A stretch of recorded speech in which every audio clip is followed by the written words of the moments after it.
Welcome to The Source, where we combine the headlines with in-depth conversations with the newsmakers themselves. I'm Pinky Webb. Today on the program, Comelec's First Division junks 3 cases challenging the presidential run of former Senator Bongbong Marcos. The camp of Marcos calls for unity following the dismissal of more cases against him. But the fight is not over for the petitioners who vowed to appeal the decision. Marcos spokesperson Vic Rodriguez and petitioner Perci Cendaña join us live.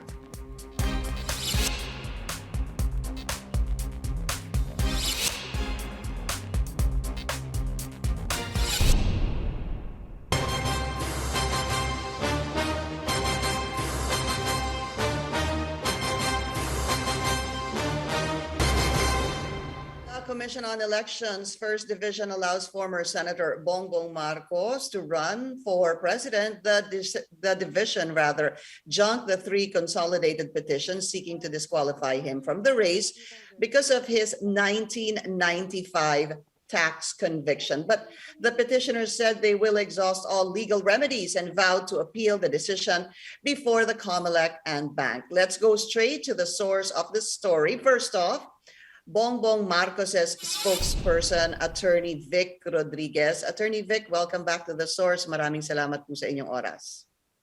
Hi, Pinky. Good morning. At magandang umaga sa lahat na nanonood ng iyong programa. And thank you again for having me in your program today.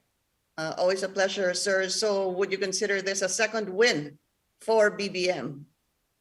It's a second win, another unanimous decision coming from the First Division of the Commission on Election. Well, it's a unanimous decision coming from 2 commissioners of the First Division. So these, just going back, these are actually 3 consolidated petitions for the disqualification of BBM, junked, as mentioned a while ago, by the First Division.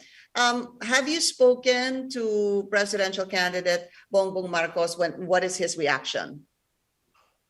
Yes, yesterday, and we immediately issued a statement. At kami nga ay thanking the Commission on Elections First Division for unanimously dismissing in what we have long described as nuisance petitions, itong 3 petition na ito.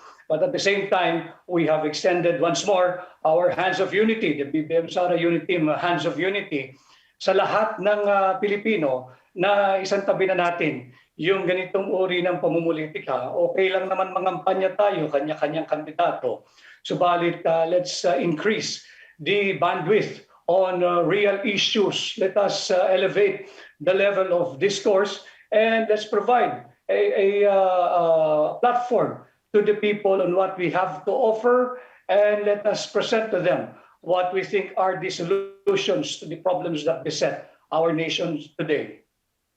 Attorney Vic, you've said twice that this is a unanimous decision, but a unanimous decision, again, as I mentioned a while ago, coming from 2 commissioners of the Comelec, Ferolino and, of course, Casquejo. However, there was supposedly a decision on this coming from a 3rd Commissioner Gonzon as well for the disqualification of Bongbong Marcos. So I wanted to ask you, what happens to the possible suspicion or even doubt that could be that could come after this decision was made by the First Division, wherein retired Commissioner Gonzon was alleging that the decision was being delayed so as not to include her vote to actually disqualify BBM?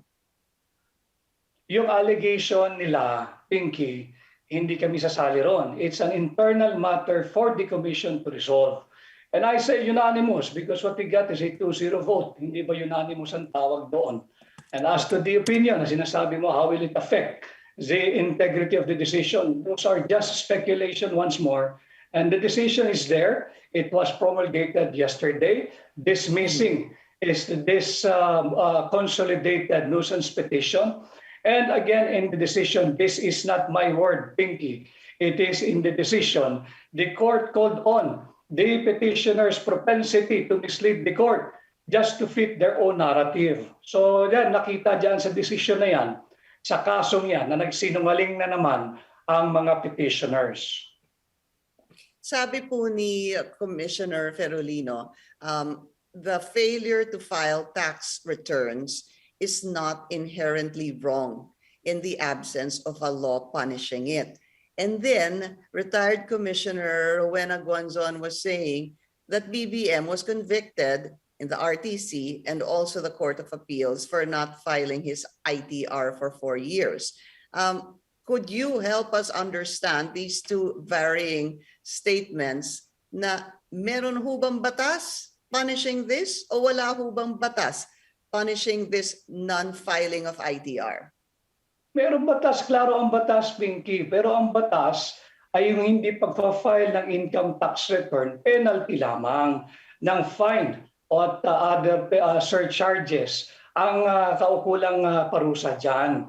Iba naman yung tax evasion. So talagang there is a law, there is a specific section in the National Internal Revenue Code imposing penalty for those who will be found guilty for not filing their income tax return. Iba rin naman yung mas mataas naman yung penalty for tax evasion. Dahil napaliwanag ko na dito sa iyong programa, matagal na panahon na magkaiba yung mere non-filing of the income tax return at yung tax evasion. Yung tax evasion kasi, Pinky, merong involved na fraud dyan eh. Yung talagang ayaw mo magbayad ng yung buwis na due from you. Iba naman yung nagbayad ka ng buwis at hindi ka lang nakapag-file ng iyong income tax return. Okay, let's go to moral turpitude, sir. I did speak also, I think the day of the retirement of Commissioner Guanzon, and she has said a number of times, kasi yung hindi po pag-file ng ITR isang beses, posibleng acceptable, that's not her word, no? Pero yung 4 na beses na hindi kasi mag-file ng ITR, parang lumalabas, moral turpitude po yun. Please answer or respond to that. Pinky, you keep on citing the opinion of a retired person. What I am citing to you now and what we are discussing now are the content of the decision. And the decision says there is no tax evasion, there is no moral turpitude, and they have even cited numerous jurisprudence to support their findings. And uulitin ko, ang moral turpitude, ito yung mga krimen na karumal-dumal, yung kahindik-hindik, yung kasuklam-suklam. Kabilang na riyan yung kasong rape, yung murder. Yan ang mga merong moral turpitude, hindi yung mere non-filing of your income tax return. And again, we are discussing now the decision that was promulgated yesterday, and the decision is there and for everyone to consume and read. And I rather not dwell into another person's opinion. I may disagree with his or her opinion, but we will respect yung opinion ng kung sino man tao. Okay, Attorney Vic, we just need to take a very short break. The source will be right back.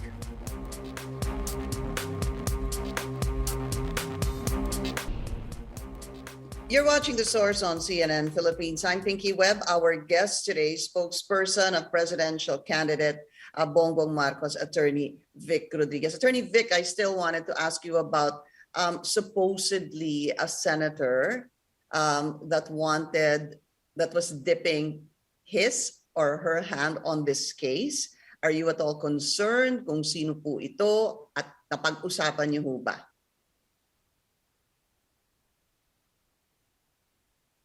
You're on mute, sir. Sorry about that, Pinky. Hindi namin napag-usapan yung allegation na yan. Again, these are all allegation. At kung sino yung nagbibintang o nagsasabi ng allegation na yan, alam mo, dito sa kailangan panahon na walang blind item. Kung meron kang proof, di sabihin mo kung sino yung taong yung pangalanan mo at harapin mo. Hindi yung magkikwento ka. Lahat ng tao, Pinky, pwedeng magkwento eh. Pero yung prueba, ibang usapan yon. Oo. What about yung sinasabing posibleng meron pong plano or a grand design in the end to delay this case and eventually posibleng i-disqualify din si BBM sakali pong manalo siya bilang presidente? Well, what I can tell you now is we are grateful that a decision has been handed down in both the first and second division, and these are both unanimous. At happy rin kami at very clear yung desisyon ng korte that if a person would want to deprive someone of his political right, kinakailangan yung penalty na yan ay clear, unequivocal, and expressly stated in the decision. It cannot just be presumed, it cannot just be assumed, and it cannot just be on the mere say-so of anyone. And we are happy because as does the court in the second division have pointed out, the petitioners there, Pinky, were found to have lied not once, not twice, but thrice.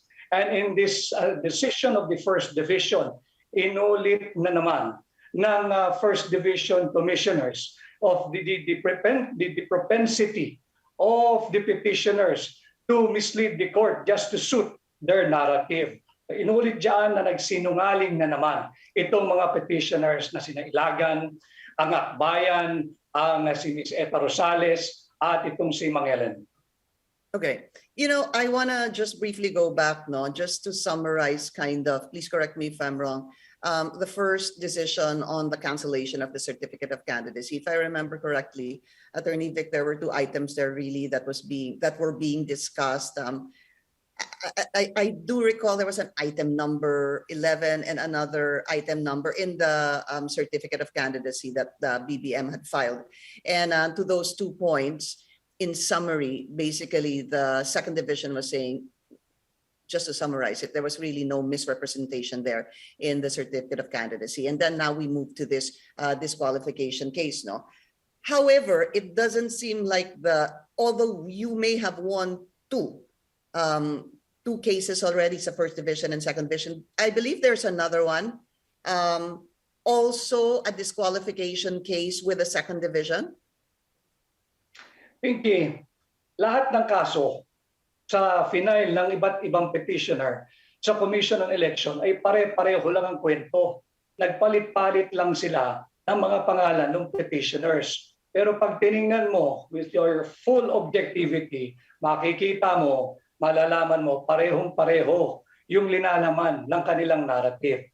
At yung sinasabi mo, tama ka, yung item 11 and item number 22, doon sa certificate of candidacy, yung item number 11, that speaks of yung sinagot na yan ng second division, that presidential candidate Ferdinand Bongbong Marcos Jr.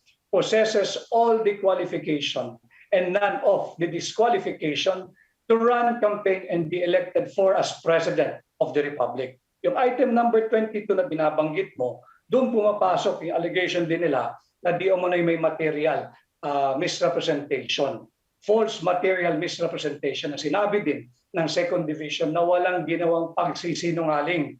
Si Bongbong Marcos, noong kanyang final, ang kanyang certificate of candidacy. And in fact, in the decision of the Commission on Election, ang sinabi nila, it's the other way around, Pinky, that the petitioners were the ones who were found lying. Uulitin ko, not once, not twice, but thrice. And here we are again. In the second division, si pinunto na naman ng first division na ang nagsinungaling ay ang mga petitioners. So kung sinasabi niyo, Attorney Vic, that pare-pareho lang po yung allegation, nagpalit-palit lang po ng mga pangalan, there's still one pending, hindi ho ba, if I'm not mistaken, also with the second division, there's still one pending disqualification case? I think so too, Pinky. Let me verify that this particular item, if we still have a pending case before the second division. Okay. Just also, in part of the decision of the first division, meron ho kasi yung pinag-uusapan pa rin dito na mainit yung tinatawag na perpetual disqualification.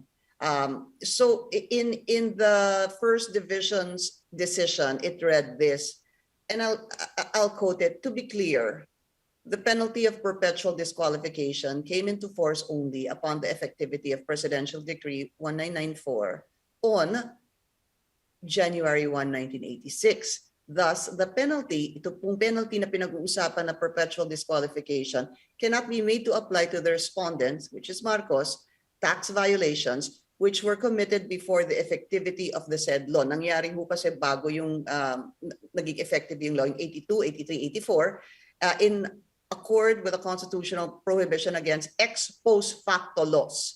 On your end, sa madaling salita, ano ho ba ibig sabihin nito? Sa madaling salita, yung umiiral na batas ng mga panahon na yon ay yung National Internal Revenue Code of 1977. At Correct. doon sa provision ng batas na yon, ng mga panahon na yon, wala namang imposable penalty na accessory penalty of perpetual disqualification. Kaya matagal na naming sinasabi yan na I'm glad that you have pointed it out clearly that it will be violative of the constitutional right of Bongbong Marcos if you are going to enlarge or increase the penalty that are not yet imposable at the time of the commission of the non-filing of the income tax return. Okay, just a follow-up and a last question. I brought that up because I am interested to find out, but what about the last year that he did not file his ITR? Kasi 82, 83, 84, 85, tama po. But the 85 filing comes the year of 1986, tama po. So yung pong year na yon, yung 1985 na hindi pag-file na magiging effective, or you actually file it the year after 1986, could that pose a problem? Yun na nga, doon papasok, babalik ka ulit doon sa sinabi mo, yung ex post facto law or Bill of Attainder. It's an express provision in our Bill of Rights. You will violate his Bill of Rights, his constitutional right, kapag ka-igigiit ninyo na punishable with the accessory penalty of perpetual disqualification for the crimes that are violation or infractions that were committed for the previous years prior to the enactment of the current, the 1997, I believe, National Internal Revenue Code. Opo, 1997 National Internal Revenue Code. I'm not sure if we are understanding each other. My point being, in 1985, hindi po nag-file si BBM ng ITR. Supposed to be the year after, which is April 15, 1986. Tama po. Pero itong law for the perpetual disqualification was effective or came into effect January of 1986. So ang tanong ko po, hindi ba pasok yung non-filing niya ng 1985 for April 15, 1986 dito po sa perpetual disqualification? Hindi pasok, Pinky, at yan ay pinagtibay na ng ilang ulit. 4 na kaso na ang naging desisyon, unanimous ng Comelec, pinagtibay na nila yan at nag-cite ng several jurisprudence na hindi nga maaaring gamitin yung binabanggit ng mga petitioner. In fact, that is one of the pagsisinungaling ng mga petitioner na pinoint out ng Comelec. That they keep on harping about it and their propensity to mislead the court just to suit their narrative. We are celebrating the decision because it upheld the rule of law. It respected the constitutional right of a person na hindi mo siya basta-bastang pwedeng i-deprive ng kanyang political right unless the decision expressly, clearly, unequivocally stated such is included in the penalty imposable. Attorney Vic Rodriguez, sir, thank you so much for your time. Thank you, Pinky, and good morning. Good morning. And we'll be taking a short break. What will the petitioners do next? We'll speak to one of them. This is The Source on CNN Philippines. Please stay tuned. You're watching The Source on CNN Philippines. I'm Pinky Webb. Our guest today, Akbayan Party List nominee and one of the petitioners against Bongbong Marcos' candidacy, Perci Cendaña. Sir Perci, maganda umaga po sa inyo. Tatanong na po ako, ano ho ang inyong reaction doon sa mga sinabi ni Attorney Vic Rodriguez na pareho lang naman ho talaga itong petition daw at sinabi na po ng Comelec na patuloy din ang pagsisinungaling ng mga petitioners? Habang tumatagal, lalong nagiging creative si Attorney Rodriguez sa kanyang defense of Bongbong Marcos. At yung pagiging creative na ito, may nakikita siya ng mga kasinungalingan at sinasabi pa niya ito at kiniklaim niya as facts. On point number 1 about lying at pagsisinungaling, sino ba ang nagsisinungaling kung magsasubmit ng kanyang certificate of candidacy mula nang tumakbo ang senador hanggang tumakbong vice president? Tandaan natin, pag tayo ay nagsasubmit ng certificate of candidacy, pumipirma tayo doon at may isang provision na sinasabi, ina-attest natin na hindi tayo na-convict of any crime that would that carries a penalty of perpetual disqualification. And Bongbong Marcos is well aware that the crime of tax evasion for which he was convicted of at the RTC and even affirmed by the Court of Appeals carries a penalty of perpetual disqualification. So ibig sabihin, si Bongbong Marcos, magpa-file siya ng kanyang certificate of candidacy at pinipirmahan niya yung provision na yun, siya ay nagsisinungaling. So yung pagsisinungaling not once, not twice, at mas marami pang beses hanggang ngayon tumatakbo siya bilang presidente. So please don't lecture us about lying because Bongbong Marcos has been lying every time he files a COC. There's a problem though here, no, Sir Perci. I know what you're saying. Balikan po natin yung, I talked to Attorney Vic Rodriguez, yung item number 22 dun sa filing ng kanyang certificate of candidacy. Yung po yung sinasabing, he was never found guilty of a crime that imposed a perpetual disqualification from holding public office. However, this was the first decision of the this was decision coming from the second division. Ito po yung una lumabas, no? So, ang Comelec commissioners na po doon, ng second division, ang nagsabi na hindi po siya nag-misrepresente dito sa item number 22. Now, ang sinasabi niyo kasi nagsisinungaling si BBM, si Bongbong Marcos, pero doon sa naging decision ng second division, they were saying there was no lie, there was no misrepresentation. Could you respond to that?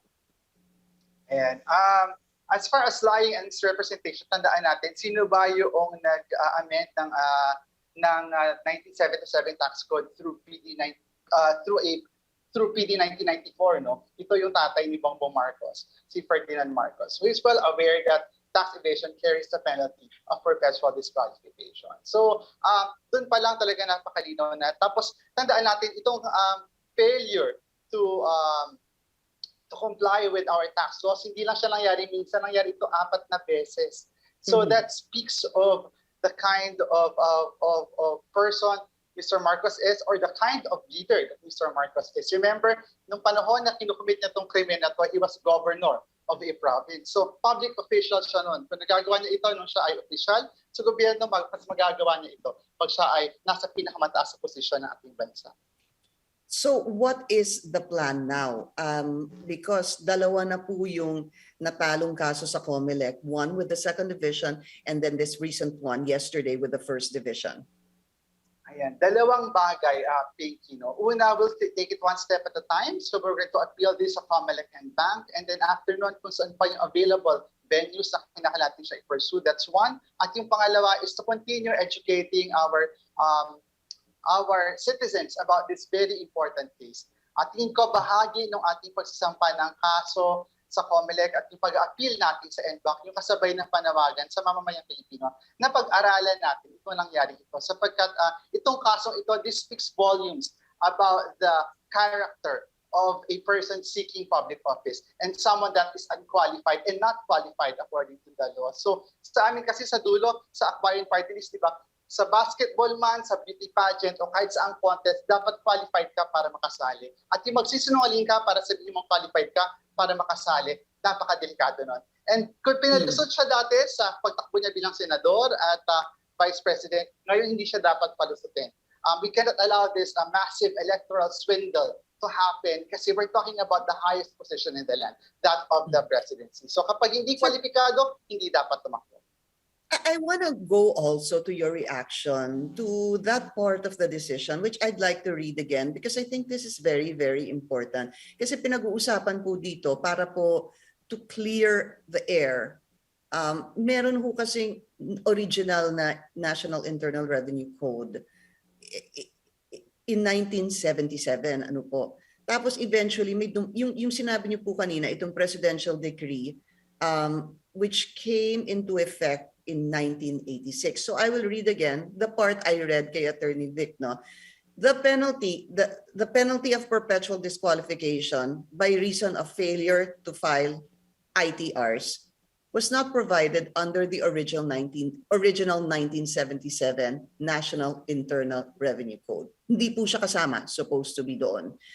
And then the decision states that, to be clear, the penalty of perpetual disqualification came into force only upon nung naging effective ang presidential decree on January 1, 1986. So ang sinasabi po, thus the penalty cannot be made to apply to respondent to Marcos, which were committed before the effectivity of this said law in accord with the constitutional prohibition against ex post facto laws. Yun po. I ask his opinion about this, and how do you take or accept that part of the decision?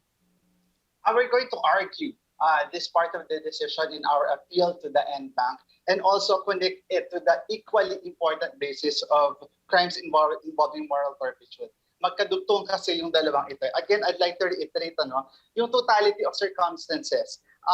It should be considered na yung repeated commission of the crime, imagine by an offender who was a high-level government official and the son of a ruling dictator not once but 4 times. So it has to be considered in totality. Pero hindi ba importante sa inyo to really understand the effectivity of this law that had connected or put that penalty of perpetual disqualification? This is very important for us, no? Itong particular na provision ng PD 994. At kaya nga isa ito doon sa pangunahing arguments natin. But at the same time, what is more glaring dito ay yung fact na ang pumirma nito yung mismong tatay ni Bongbong Marcos. That's why we will argue this comprehensively in our appeal to the NBank, and hopefully the NBank would come out with a more justifiable decision that is consistent with the rule of law. Isa pa nga doon sa... Sige, go ahead, Pinky.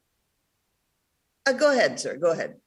Okay. Isa pa nga doon sa kinalulungkot talaga namin ng mga petitioners at maraming mamamayan ay hindi pagkabilang ng boto ni Commissioner Guanzon. Kasi Commissioner Guanzon has a very clear perspective on this, and being a respected luminary sa law circles natin, napakahalaga ng kanyang insights on this particular case. Kaya I encourage our viewers to also look into the separate opinion that was issued by Commissioner Guanzon, which was unfortunately not considered by the First Division in their decision, given the delay na nangyari sa decision. If you heard my interview with Attorney Vic, there were some portions there na sinama ko nga po yung mga sinabi ni retired Commissioner Rowena Guanzon, but at the end, he kept saying that he really does not, he prefers not to comment on that anymore because may decision na. And ilang ulit din po niyang sinabing unanimous. And it is unanimous kasi nga, dalawa yung commissioners doon. Rightly so. Tama naman po. Dalawa ngayon dahil nag-retire na si Commissioner Guanzon. All right. So an appeal is in the works. Last question, mabilis lang po. How tough of a battle is this considering that the First Division and Second Division junked the cancellation of certificate of candidacy and the DQ cases? This is going to be tough because what we're dealing with is years and decades of lies. And they have set up an infrastructure to demolish those who are speaking for the truth. Yet this outcome does not dishearten us. Sabi nga namin, this is merely a bend in the road and not the end of it. So tuloy ang laban at hindi natin papayagan ang patuloy na pambubudol ni Bongbong Marcos. Let us fight this massive electoral swindle. Salamat. Okay, maraming salamat, Akbayans Perci Cendaña. Thank you so much for your time, and thank you for joining us here on the Source. I'm Pinky Webb. You're watching CNN Philippines.